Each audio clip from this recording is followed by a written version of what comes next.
What's up, bitches? I didn't mean that, you're not bitches. It's just that, like, in the past, at least most recently, I've decided to start, like, censoring my swear words, like, bleeping them out, because I found a lot of my videos were being demonetized. Not that I care about the money at all. What I care about is my videos being recommended, and although YouTube says that being demonetized doesn't affect that at all, they also kind of point out that it does.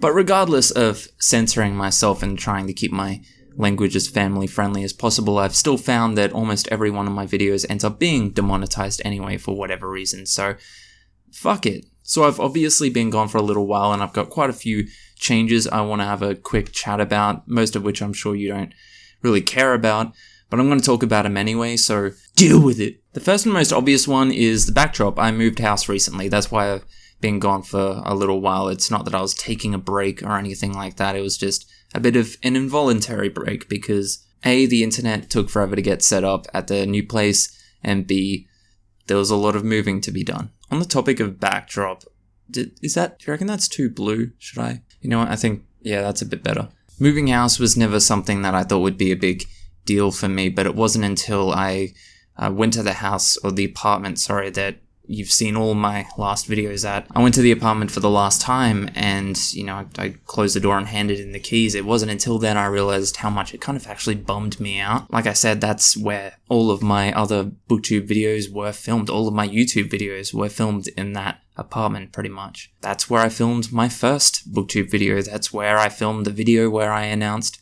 that I'd adopted Bonnie. That's where I got my first chest hair.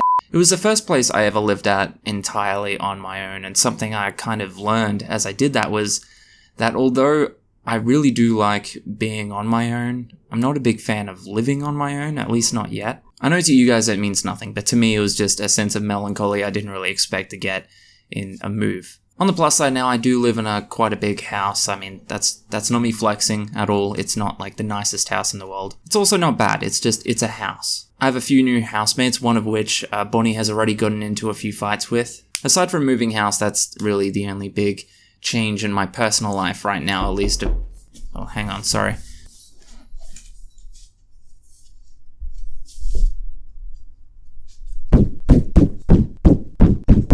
Something else I want to mention really quickly is just that my bookish apparel store at the moment is closed. For anyone who doesn't know, I opened a store. I don't like calling it a merch store because it's not like a Wolfshot Publishing merch store, and that's part of the reason I've closed it for now. I just wanted to make some clothing with designs that were designed specifically with readers and writers in mind. Shirts like this, but basically I'm moving the store to a new platform under a new name, and the quality of the clothing and the range of stuff you can get is going to be much better. There's going to be a ton more designs. It's going to be 100 times better, and it's going to be pretty much all the same prices, but just 100 times better. So I'm really excited for that. So I suppose the biggest thing I should be mentioning, and something that's I've kind of been hesitating to even mention in a video. I wasn't going to mention it in a video at all, but it's from a YouTube channel that primarily focuses on reading and writing. It feels like this would actually be kind of stupid for me not to talk about. Anyone who's followed the links in the description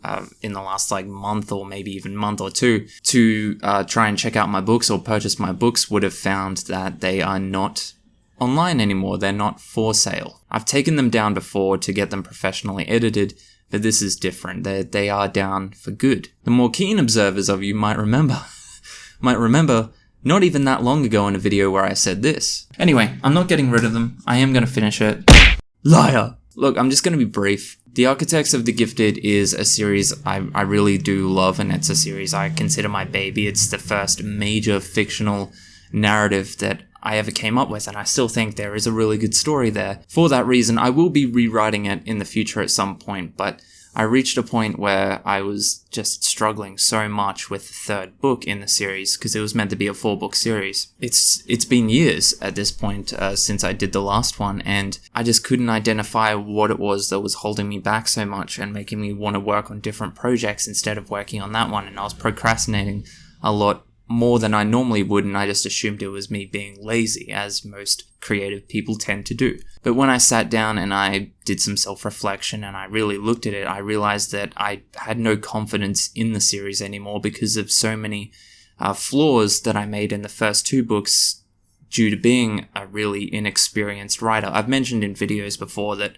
one of my major regrets with that series is that I rushed it. I just wanted to have a book out. I didn't go through all the proper stuff that you should do. I think what happened was I found out that I could publish these books myself, and I just jumped the gate, which I don't hate myself for. It's just I have to do a bit of like damage control now, I guess. And don't get me wrong, this isn't me saying if I ever, write a book now that I'm not proud of, I'm just going to remove it again straight away. That's not the case here. That's not even why I've removed these ones. The main reason I've taken this series down is almost entirely just because I realized that although I think there was so much good writing in the first 2 books, the parts where I was just too inexperienced caused major issues and loopholes that I just can't fix in the last 2 books, and it would end up being a series that I wouldn't be proud of. I don't think any writer should continue writing a series that they're not confident in. And if I'm not going to complete that series, I'm not going to sell it because I don't want people to buy books that are never going to be finished. That just seems unethical to me. So the only option I was really faced with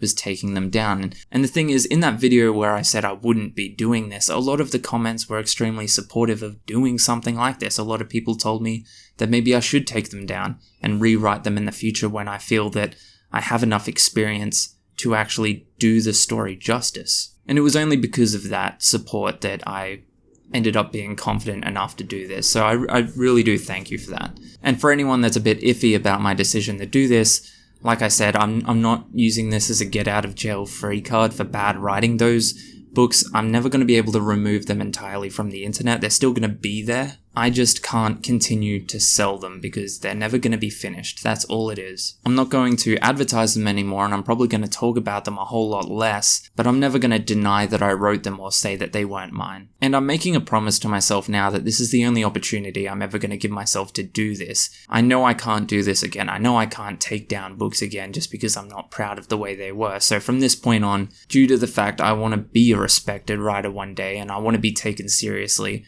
I'm going to start doing what I should be doing when it comes to my writing, and that's giving it the exact level of attention and care that it deserves. And for the people that already had read the first 2 books and, asked me when the next ones were coming out, I'm sorry to you more than anyone else. I really do apologize. But trust me when I say this, I will be rewriting them in the future and they will be so much better. And I think what I'll do when I do that, when I rewrite them and I release them, I'll ask people to provide me evidence that they've bought the first 2 books in the past, and I might just send them to you for free, just as a gesture of, thank you, really. A way of me saying, thank you for having confidence in me in the first place. For anyone interested in what I'm currently writing, I'm still working on the psychological horror. Something to note is that Descend 7 I've always said was the working title, and now I believe I have come up with the actual title. It's not Descend 7, but it's something that I think is pretty mysterious and intriguing and perfectly parallels the plot and themes of the story itself. So I'm not going to tell you what that is yet, but I'm sure you'll find out soon enough. I'm still writing it, and I'm finding that I'm jumping back to the planning for it a lot more than I've done with any other story, mainly because psychological horror is such a difficult thing to write, especially in my psychological horror, which I keep describing as a cross between 1408 by Stephen King and the Silent Hill stories. The reason I feel it's a cross between that is because I'm trying to find a balance between psychological horror and actual gore or slasher horror. I do want there to be some action-based horror in there as well. And the reason I keep jumping back to planning is because I find I'm using the slasher action horror as a bit of a crutch when I need a situation to be scary, and it's greatly detracting from the psychological elements of the story. So I'm trying to find a bit of a better balance there, and I think I'm getting pretty close, but there is progress being made there at least. Something that's been a really good point of research for me in writing psychological horror, this is for anyone out there that's writing horror or psychological horror as well, is I've been watching some video essays on some films that are psychological horror, such as 1408 and Hereditary, because a lot of the analysis in these video essays completely applies to writing, because most of the time they are talking about how the story of the film is written, and it definitely translates. If I was to give you a recommendation, I would recommend checking out the YouTube channel Real Dimensional Pictures, especially the videos they did on 1408 and Hereditary, and I think they've done a few others as well, and they're just fantastic. Absolutely fantastic. Extremely helpful. That's all I've got for you today. I will be back to regular uploading again, so thank you for your patience, and thanks for all the support that you guys have been giving me especially, and hopefully continuing support in the decision I've made in regards to taking my books down. I know it seems like a cop-out, but I'm really just trying to do the right thing. It was a huge point of stress for me having this series like looming over me and hanging over me, being in a situation where the only published books I could actually refer people to was a series that I wasn't confident I could even finish. It was stressing me out a lot, and it feels like an enormous weight has been taken off my shoulders by just taking them down and making the decision that I'm going to do it again, and I'm going to do it properly. As always, thanks for watching, and I'll see you in the next video. Catch ya.